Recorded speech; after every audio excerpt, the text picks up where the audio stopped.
So let's conclude the Maimir, the second last paragraph. So the shayla that he was addressing is, how can we possibly be at the state that a Yid is in Rosh Hashanah Yom Kippur,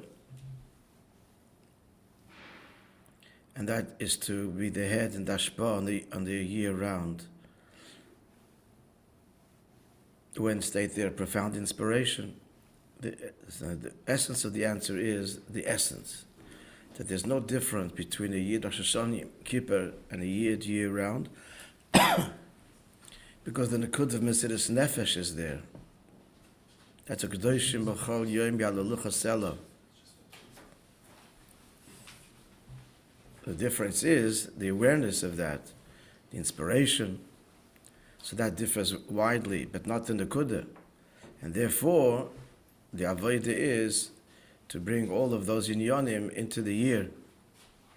So V'zeh Sh'Avodah Rashon is ending the Maimon V'Yom Kippurim Chag HaSukkos Avodah Klolos Al Kol Hashana. And this, in light of all that we explained till now, what a Yid is, what it means, Asher Kedeshanu B'Mitzvosav V'Tzivonu, have explained all that at length in the Maimon. Till now we understand why this Avodah is not detached, but it's the Avodah of the year. Like a klal, she'ein b'chlal elamash b'frat. What exists in the overarching principle is nothing other than that which is expressed in the details. Hainu. We did this, okay. So it's not only that in order of the Avodah Hashanah Yom Kippur v'Chag HaSukkos klal tiyeh boy, in order for all of that, these Avodas to be the way they should be, so that required tzicheliyas hachana lifnei zeh. You had to have the details leading to it, the specific Avodas of Elul, and all the Avodas that Elul convey, was all hinted in the various Rashi Tevis of the word Elul. So that is the prat, the details that must precede the klal. So there has to be achana, which then leads to the result, Rosh Hashanah Yom Kippur Sukkos. That's leading to it. So that's one thing. Now that's not so difficult to understand, because you're going up this ladder and you're reaching a pinnacle. But now the question is, how is that to pervade the details which follow? The answer is because we're talking about an Akud Atzmi here. And Akud Atzmi means what the Yid fundamentally is. So if that's who he is, that's who he is. It's more revealed here, less revealed there, but that's who he is. And therefore, the Mesiras Nefesh Nekuda is constant. And therefore, all the Avodah Hashanah Yom Kippur can be and must be manifested in the course of the year. Not only the build-up to it, but the drawing down of it. Post Tishrei, Avodah Hashanah Yom Kippur v'Chag HaSukkos el Prat, as you bring down all of this to the details of the Avodah Kol Hashanah Kula, of the Avodah of the year round, Shamayim the Matzav HaYos and Naila, that the lofty state that the Jew was, Sheba'im Dim Rashanah Yom Kippurim, that a Jew stood on Hashanah Yom Kippur, Yom Menorayim, days of Ov, Yom Kedoshim, holy days, Shebehem Ba'imrim, and that's the Diya Kasher Kedeshanu B'Mitzvosav, because you say then HaMelech HaKadosh, still Yumshach Etzloi, all of this is drawn down with him, B'chol Hashanah. Throughout the year, B'chol HaSiyosov, and all of his actions, performances, behavior. In the most simplest moments, this is the same year, the same Nekud of Mesiras Nefesh. Because it's connected always first with your holy name, is explained, Malchus de Ein Sof, which is the expression of Im Ata Kodesh. You are holy, as explained in the beginning of the Maimon at length. And this truth affects his entire entity. How Smachtim Iber transforms him. That he becomes elevated to a state, which we say in Shmoneser, who are the Kedoshim, that's the Yid, that's the Nekud of Mesiras Nefesh, and therefore his praise is explained at length, is a praise of Sela, because he's connecting to the infinite Hashem. Even as his soul has come down into the body.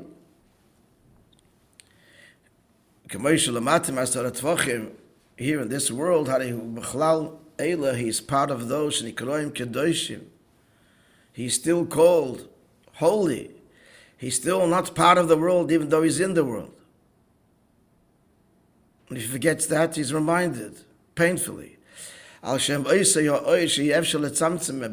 comes from a place of oir, which the tzimtzum didn't affect, as we explained at the beginning of the Maimer.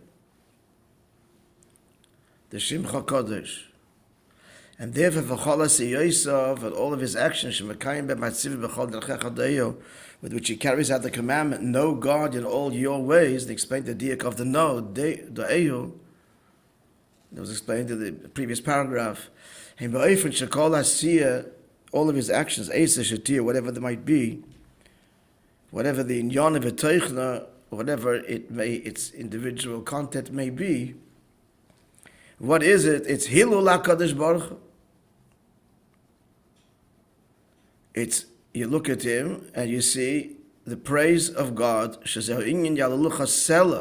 and which God, not the pretty God of creation, but Sela, Atzmus Mahus, as explained, that Sela means without limit. She is the Kadosh Baruch Hu for the Sela.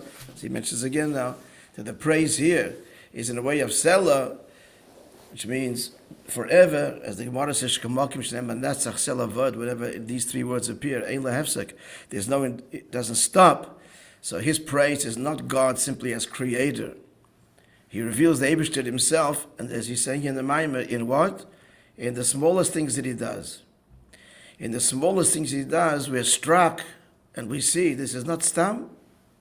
He's not a person simply out to make pandas, not a person out to survival. He's not even a person out to be in harmony with nature, which would make him a beautiful person.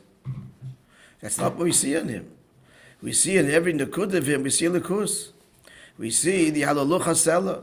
We see he's bound up with atzmus and bahus, and he's revealing the Eibush to himself in the world. And it's dafka the small things that he does.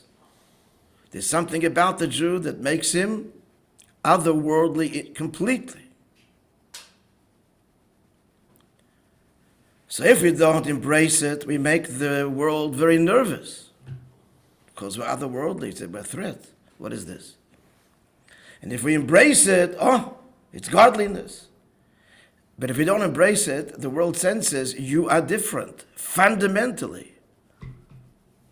We don't care how you dress and how you look and how you speak in your language and how sophisticated you are, how French, English, Polish, Russian you are for 900 years. In a moment on a dime, you are a fundamental alien.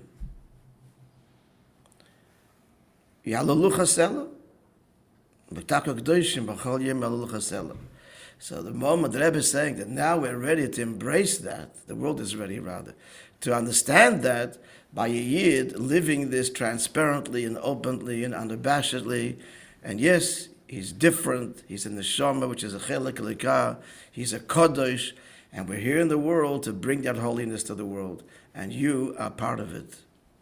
You meaning every human being. And I have something to tell you. So please pay attention. And that is Nis'ava Kadosh Baruch Hu Lista Yisbarach Dir B'Tachtoinim, and you're part of it by living a godly life. And I'll show you how. That's what it's come down to right now.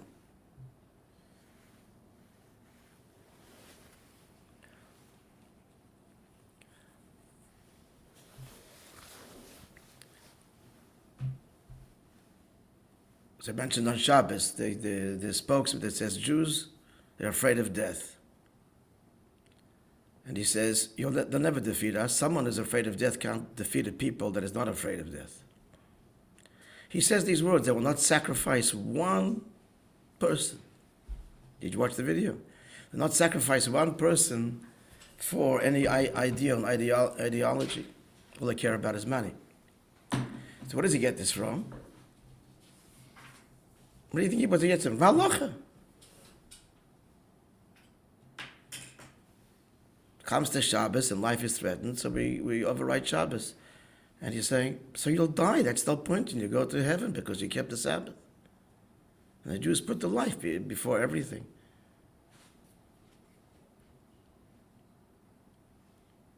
So the answer now is, listen here, my dear friend, to say that. Can't say that, not now anyway. But Akaponim, who taught you about heaven and hell? We did. We did. So let's tweak this a little bit. Heaven is very important, but it's not the tachlis. The tachlis is heaven on earth. And therefore the guf and the body is sacred. You're right, not per se. It's sacred when kedoshim yihalalucha selu. When the body is part of an express as a likus, then it becomes everything. And that's the message that the world needs to hear, and that the Arab world needs to hear, and they will hear it. They will hear it first and foremost because it's the emes and finish. The emes just resonates. And just historically, Christianity, Islam, it's all rooted in the Torah. By their own admission. Muhammad is the extension of Moses, of Yoshka. Which is why missionaries will bend over backwards. If you can't prove in our Torah that Yoshka is the Messiah, Christianity is over. There's absolutely nothing. No leg to stand on. That's the whole thing. And it's also crumbling and falling apart. It's over already, that battle. And Islam is also rooted in the Torah. So they're ready to hear what we have to say because we're their roots. And now, listen, friends, Siddur came along with revealing the ultimate purpose of creation, so this is a nice new pshat that came along. Another book on the shelf, another 50 books on the shelf. No, it's the final message before Geula. It's the message that we need to bring to the world, starting with our own children. God needs and desires you here. This Nis'avakash Baruch, the gewaltige Chiddush that God has chosen to need and needs you, wants to be part of your life. This fundamental, essential, atzmisdike message is the answer to every angst, including this existential conflict over the soul of the land of Israel. It all comes down to this message, dir betachtonim. And Eibishter wants that tachton should be in this physical place, as you saw. You got to listen to this guy. He says, guys, he says to the Jews, you all have dual passports. Just go back to. Why? You don't belong here. You don't behave like you belong here. So go to New York, Paris, Poland, Russia. And make a lot of money over there. That's what he's saying. Idealism, that's us. And he's saying Israel is about this ideal, spiritual something. You're not taking it. It's ours. It goes to Ishmael, the older brother. We got to listen to them. That's from the enemy. If my enemy, I become wise. If you don't understand who you are, listen to what he tells you. They tell you you're a foreigner and stop paying attention.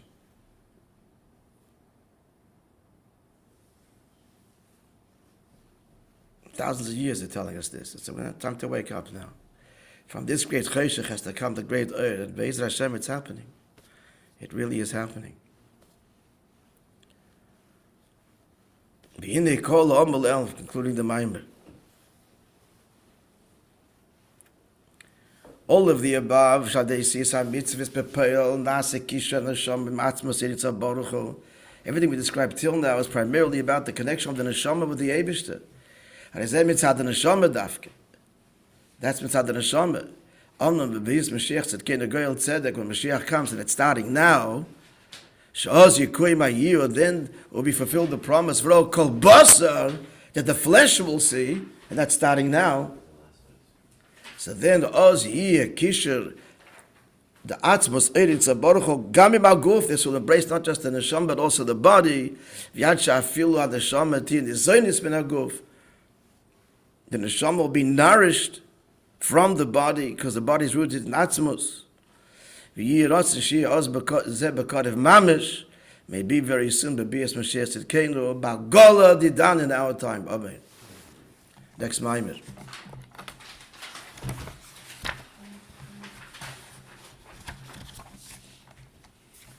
in Inyanim? Efshar. It'll take. Got it. Every day from the beginning till here. There's no substitute. But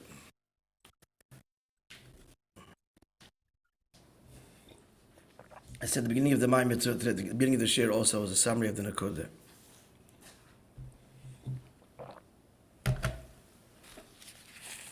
Lahav Yom Simchas Tefshach Daled.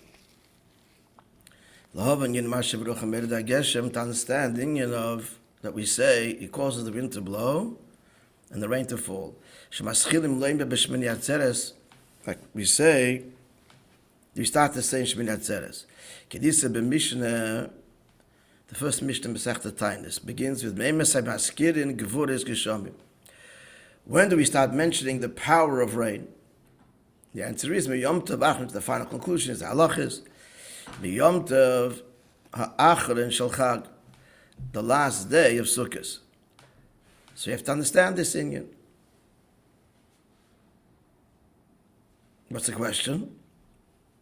No real question here, but just understand on a deeper level. L'chayra. We're going into the rainy season then, so that's when we start to mention rain. That's the pashtus. And the end of Sukkot, because you don't want rain on Sukkot.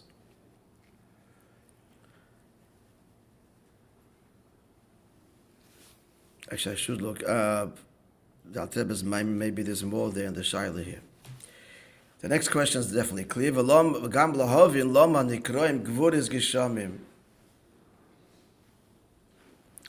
Why is it called Gvuris Geshamim? Rain is good, it's chesed, Trini shel chesed. Obviously, that's an obvious question, which the Gemara asks, I just see what the Gemara says. The Gemara asks, why is it called Gvuris Geshamim? So at the end of the day, it's just, okay, I'll read the whole Gemara to you. Rabbi Yochanan says, because they come down b'gvura.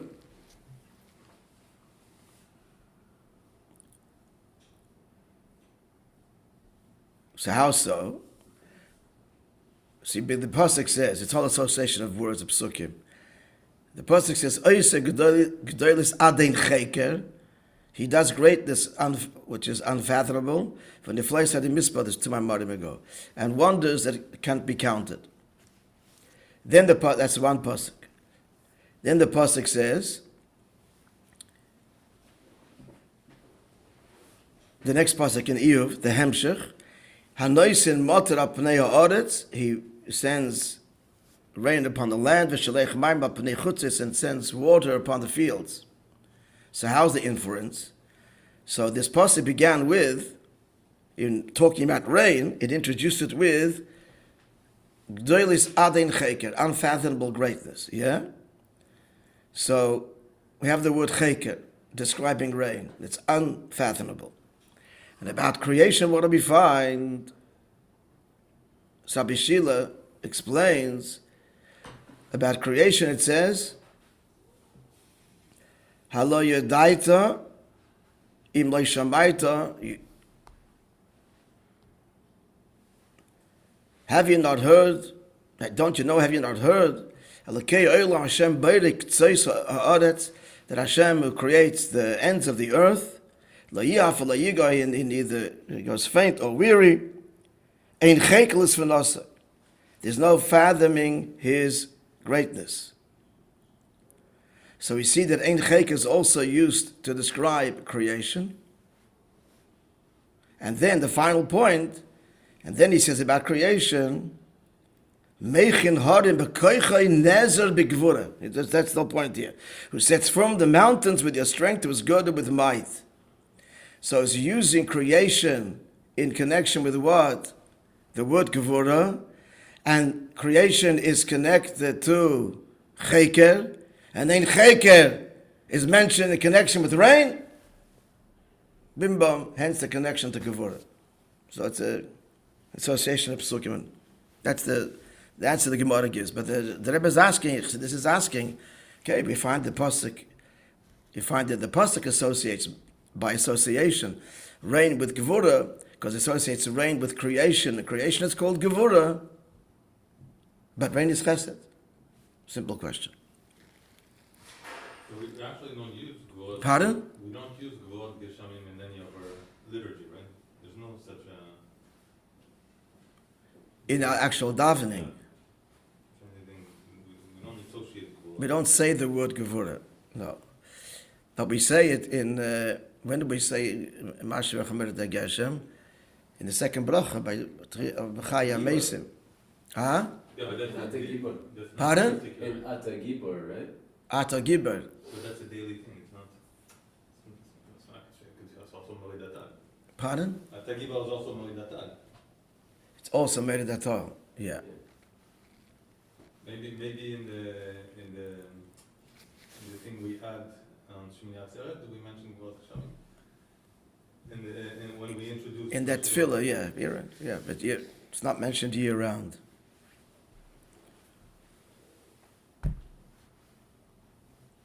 It's basically a question on the mission on whoever just used it. The question is on the Mishnah. Yeah.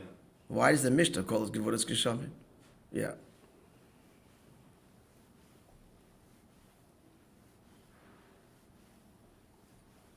The question is on the Mishnah. You're asking, so why don't we have? Why isn't that factored into the tefillah? I don't know. I don't know.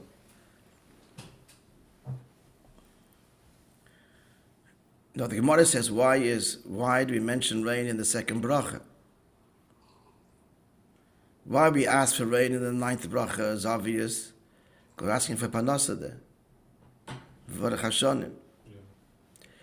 So why do you mention because Tchias HaMeisim is also Inyan of Gevurah. And that explains also the Tal, even the Tal, because how will Hashem revive the dead in the future? There's this called this Tal Tchia. So Tchias HaMeisim is also an act of God's might. So there is that's Ato Gibber is associated there with both Geshem and Tal. So we're left to that question: why is it called Gevurah when it's an act of Chesed? Okay, that's the shayla. Let's continue. Yuvan behektem hayidua. Understand it by first prefacing that which is known.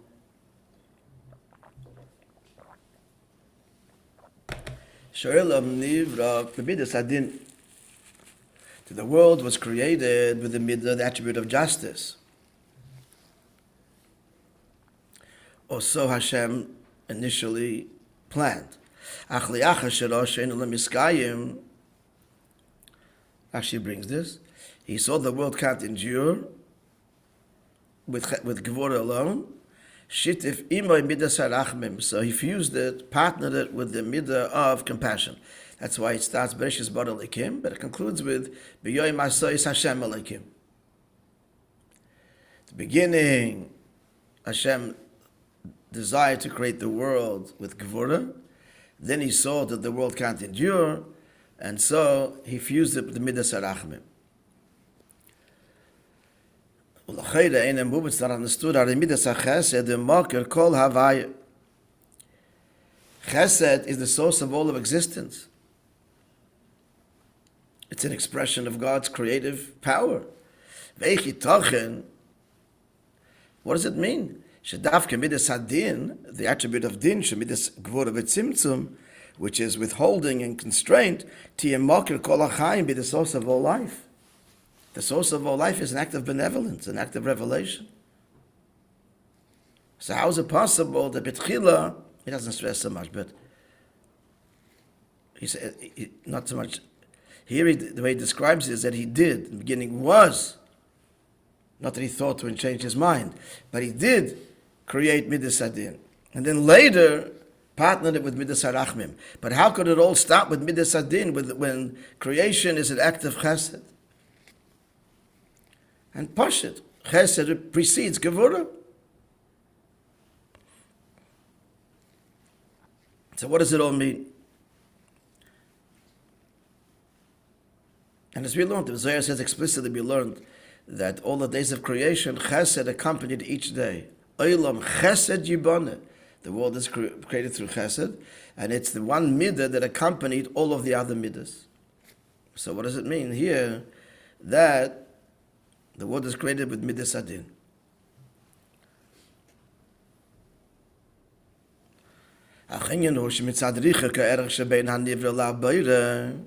But the matter is, because of the unbridgeable gulf between creation and creator, that there is no connection at all. So therefore, perforce there must be that the way the chesed comes to creation, so it has to come in a contracted and screened manner in midas adin. So he's basically saying, well, it is chesed, but it can't be chesed, pure chesed. It has to come in a way where the chesed, the revelation of Hashem, is profoundly screened, because it overwhelms us, it's totally beyond us. A moshel. But the moshel hashpas harav the Talmud, like the hashpa of harav to a Talmud, shein bichelis ha-Talmud l'kabalas hashpa kula b'yachad. The Talmud cannot receive it all at once. Shows is balbal lagamri. If the master will give it over, he'll get completely confused. He has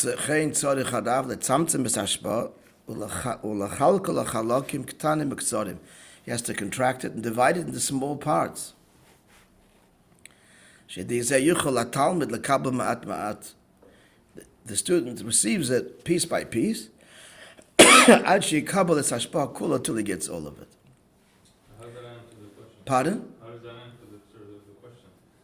If what he's saying here is the shita part of Bereshit was already at the beginning. You understand what I'm saying? No. The answer here is that the lechatchila we're giving in parts by parts. That's the chesed and the gvura that are merged together, right? Is that what he's saying now? But that's not how Bereshit happened. Or is that how Bereshit happened? That's how it happened. That's what you're saying. The way we explain Bereshit first is midat adin, and then Shitef afterwards he saw that it wasn't going to work, and at the end we bring in... Yeah, you're right. I don't think he's answered the question yet. Or from the outset, we just didn't see it, but there was the midat chesed somehow in the creation. I'm not clear in what I'm saying. I'll tell you what you're asking. You're asking the opposite. It's not shitif in midas harachim, it's shitif in midas adin. That's what you're asking. That creation fundamentally is an act of Hashem's revelation. It's chesed. Chesed precedes Gevurah.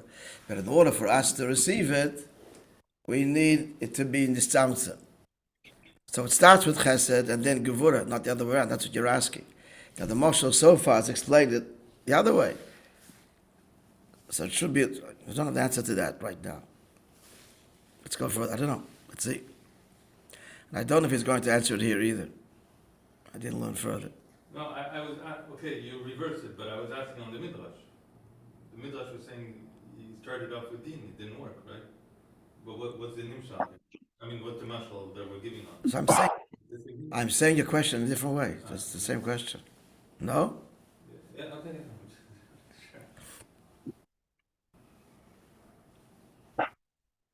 I don't know if he is going to explain it, but elsewhere in Chassidus, the Nukuda is, I'll just mention it.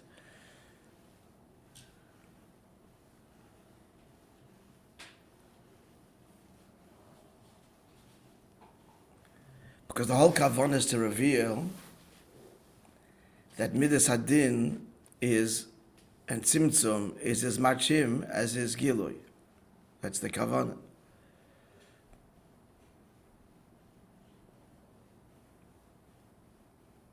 But in order for that to happen, there has to be Giluim along the way. So we finally work through the ultimate truth that Midas Hadin is also him, Ended Mulvada, even where he's concealed. That's the meaning of, as we were speaking on Shabbos, that Chatchili created the sun and the moon equal. What does that mean? It's Mitzad L'mayla, Gilui and Helam is all equal. Bli Gvul and Gvul is all the same. Mashpia and Mekabel, it's all Eibishter. But then there's a whole process. Because mitzadas, it's not. The makabel is lower, tzimtzum conceals. So then thereafter begins the whole purpose of creation, the whole avodah, hachana to matan Torah, to end up with what? That the moed hakoten illuminates like the moed hagadol, to end up with that the gevura bereshis bara likim, that gevura is as much him as is havaya giloy. But I was going to say this here. So mitzat kavana, gevura precedes. The Savakles Baruch Hu said dir betachtoinim. Mitzat kavana, gevura precedes. But in order for this kavana to be manifest, it can't be absolute hell of a Hester. We need inspiration and gilui along the way to get to the realization that hell and Hester and gvul and tacht, and that's where Atzmos has chosen to reside. Understand? So therefore it is Elikim first. The mitzad ishtaushel is mitzad Atzmos. Mitzad ishtaushel is chesed comes higher. Because in order to get there, you need gilui to, in order to create a tachten, you have to have higher and lower. So chesed's got to be higher than gevurah. And there's got to be moments of gilui and inspiration. Otherwise we'll just flounder.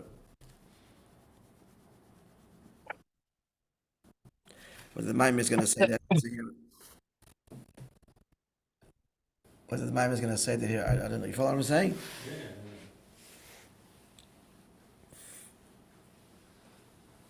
Okay, we'll continue tomorrow. That was the mashal that was going to translate the mashal.